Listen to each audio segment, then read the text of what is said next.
Martin, I think I asked you in the wake of the match last week about the fixture itself and its timing. It's perhaps not ideal. What's the mood in the squad been like, and how have preparations been for a tie now you've got to come a long way back from?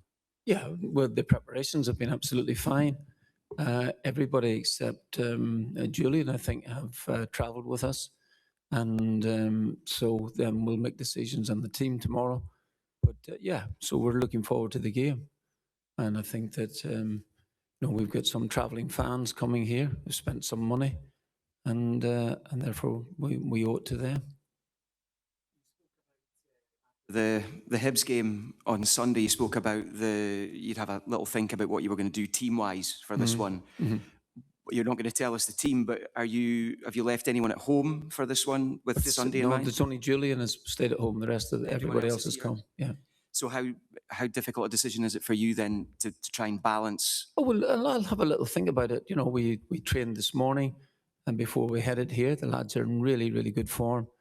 They're put the disappointment of the result and behind them, and so we'll get on with it from here on in.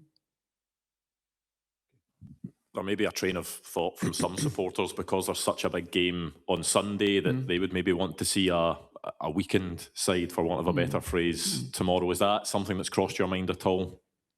A weakened side. Well, I mean, we've got very, very, very decent players here at the football club. So all players, I think, in the squad have all played in the first team. So it's not this is not this whatever side we put out won't be a weakened team, because the players are capable of playing. And there's been competition for places since I've come in, certainly before Christmas at the time, and since we've added Thomas and a few others to the squad, so there's good competition for places. We obviously saw the quality of Stuttgart last week at Celtic Park. How big a test and big a challenge would this be for your side to be able to go out and take the game to extra time, get through in this tie? Oh, that would be really big, I must admit.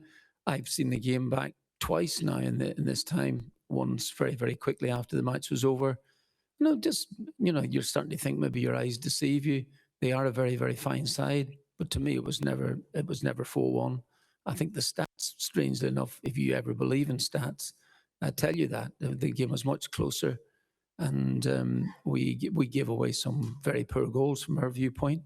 Still well in the game at half time, and we we conceded some poor goals from our viewpoint. The last one was poor because you're there at 3-1, and we missed a couple of decent chances ourselves. So if we could rectify that, that's easier said than done. But if we could take our chances, and we will get some chances tomorrow, and maybe try and defy them, then we'd want to try and make it interesting. How much is pride at stake as well? Because you obviously wouldn't have wanted to have been on the end of that scoreline, despite the fact that you say the performance maybe didn't warrant that. But in terms of pride, not wanting a similar scoreline in the away leg as well. Well, these things can happen. It's. I think you should take pride for granted. This is something that you should do, and it's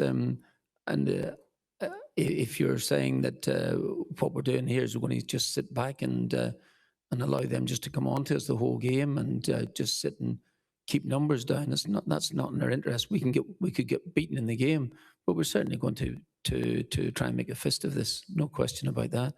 And again, I go back to the point about saying when we come in, we had we made this great effort to beat Feyenoord. We did brilliantly in Bologna with 10 men for most of the match, and we didn't want to waste that. So we're in a knockout competition for the first time in a while. In this particular competition anyway, I think. And this is really what, I think this is what football's all about. You strive all season, one, to try, in Celtic's case, to try and win the league if you can, and obviously to try and progress in Europe. Now, last season's effort in Europe in the Champions League was really excellent, and that's where all the disappointment from every angle comes into play. That said, this is what you do, and I've known this both as a player and as a manager. You've been striving all season. You see Christmas, you're still battling. And then you can go out to 2 competitions in a period of 3 or 4 days. That's happened before. But this is what you're striving for.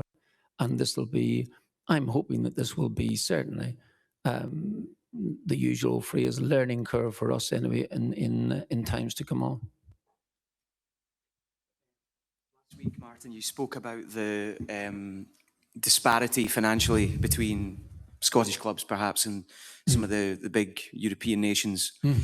Does what Bodø Glimt did to Inter over the 2 legs in the Champions League give you hope that that could potentially be rebalanced, if you like, redressed? I think there's always an exception that proves the rule, like anything else. Those are terrific efforts by them.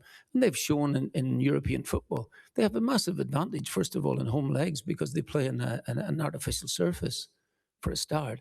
But then they go to, they travel to Inter and win the game. And win the game, I don't know what the stat was. I think somebody mentioned it coming off the plane, but it was, it was a very, very small possession. So they've taken everything, and it was a fantastic effort. It's a major shock. Inter Milan were contesting the Champions League final last year, so this is terrific, and that does give everybody a little bit of hope. Will they go on to win the competition? Well, if you get opportunities to play in an artificial surface, it does help. Let's be fair about it. Those teams who play in those surfaces, both domestically and home, do have an advantage because they play there the whole time. But is that all? No, not at all. They have shown great heart, shown great determination, and they've got a couple of players who can definitely play. And that does give great hope if that's the case. But again, it would be more the exception that proves the rule rather than anything else. My view. We'll get to Thomas in just a second. Just one more from me to No you there, problem. Martin, on the match itself. Obviously here it's a wonderful arena. It's, if nothing else, will this be a good experience for the players? I genuinely, even me now at my age, still getting excited about football matches in European football. It's terrific. So if you're looking at some of the younger lads coming here, lads people who've experienced a bit of European football, and some of these Celtic lads, a group of them certainly done that. And but it's still it's exciting to play European football. It's really what it's all about. It's the ambition for every club. Just ask your thoughts on the Austin Trusty appeal being unsuccessful. I know the club released a statement about that yesterday. Can I just get your thoughts on that? I did the interview after the game, and someone asked me were we going to appeal it, and I thought, well, I'm really not sure about it. But the appeals are, in this day and age, seemingly worthless. That's not actually been the case. But then when I get the information coming back from the club and what has been said in VAR, then I thought, yeah, absolutely. And I'll tell you why. Because the referee, as he told me on Saturday, has seen the incident. It's not as if he hasn't seen it. He's watching it. And when he's asked by a very excited man in VAR saying, delay, and they asked him, and he said, no, it's nothing. He said, I'm just going to have a word with the players. And then he's has to trot over then to change his mind. It's ridiculous. Okay. All I'm saying is that VAR will, in time, we won't need a referee. VAR will do it from wherever they're doing it from, because that's what they did. So the referee is what?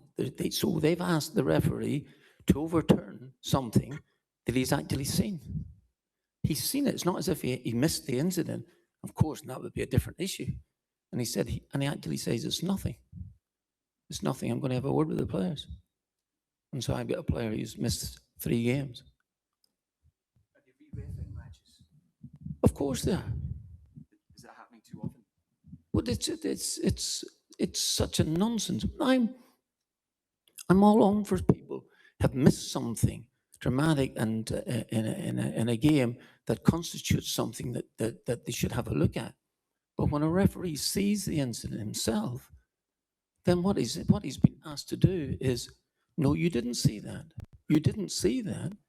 You saw something else. That's got to be debilitating for a referee. It's got to be.